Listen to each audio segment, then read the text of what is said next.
Friends, மல்லி சீரியல்ல நம்ம வெண்பாவுக்கு எப்போ உடம்பு சரியாகும், அது மட்டும் இல்லாம நம்ம மல்லி நம்ம வெண்பாவோட நிலைமைய பார்த்து ரொம்பவே வருத்தப்படுறாங்க. இது ஒரு பக்கம் இருக்க நம்ம விஜயா இதுக்கெல்லாம் காரணம் மல்லி தான் அப்படின்னு சொல்லிட்டு மல்லி மேல ரொம்பவே கோபப்படுறாங்க. நம்ம மல்லி என்ன செய்யறதுன்னு ஒண்ணுமே புரியல. இப்ப பாத்தீங்கன்னா நம்ம வெண்பாவோ அவங்களோட நைட் டின்னர் இந்த மாதிரி நிலா மொட்டை மாடியில நிலாக்கு முன்னாடி சாப்பிடணும் அப்படின்ட்டு உட்டியா உட்காந்து சாப்பிடணும் அப்படின்னு சொல்லிட்டு நம்ம வெண்பா ஆசைப்படுறாங்க. அது அவங்களோட ஆசைப்படி நம்ம விஜய்க்கு விருப்பம் இல்லை அப்படின்னாலுமே நம்ம மல்லி கூட உட்காந்துக்கிட்டு சாப்பிட்டுட்டு இருக்காங்க. அது மட்டும் இல்லாம நம்ம வெண்பா மிஸ் பண்றதையும் செஞ்சு கொடுக்குறாங்க. இந்த மாதிரி மல்லியும் விஜயும் ஒருத்தருக்கு ஒருத்தர் ஊட்டிக்கணும், அது மிஸ் ஆகுதுன்னு சொன்னதுனால நம்ம மல்லியும் விஜயும் ஊட்டிக்கிறாங்க. நம்ம வெண்பா ரொம்பவே ஹாப்பியா இருக்காங்க.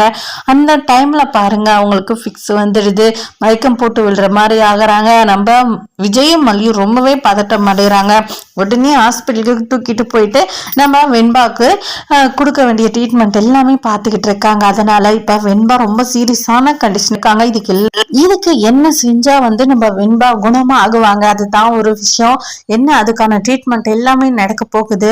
ஆனாலுமே நம்ம வெண்பாக்கு எந்த ஒரு ஆபத்துமே வரக்கூடாது.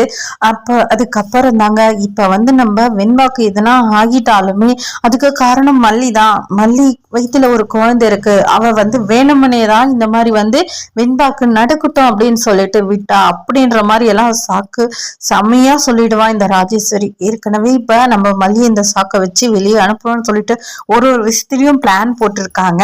ஆனாலுமே அது எதுவுமே செல்லுபடி ஆகல. ஆனா நாகுவையும் மயிலையும் அதை வீட்டை விட்டு விரட்டிட்டா. இருந்தாலும் இதுக்கப்புறம் கண்டிப்பா ராஜேஸ்வரி ஏதாச்சும் ஒண்ணு பண்ணணும் அப்படின்னு சொல்லிட்டு முயற்சி செய்வாங்க.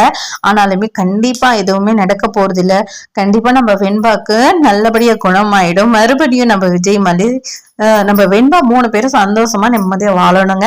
சரி வாங்க, என்ன நடக்க போகுது, நம்ம வெண்பாக்கு இந்த உடம்பு கண்டிப்பா குணமாகணும். வாங்க என்ன நடக்கும்ன்றதெல்லாம் பார்க்கலாம். இந்த வீடியோ பிடிச்சிருந்தா லைக் பண்ணுங்க, கமெண்ட் பண்ணுங்க, மறக்காம சப்ஸ்கிரைப் பண்ணிக்கோங்க ஃப்ரெண்ட்ஸ்.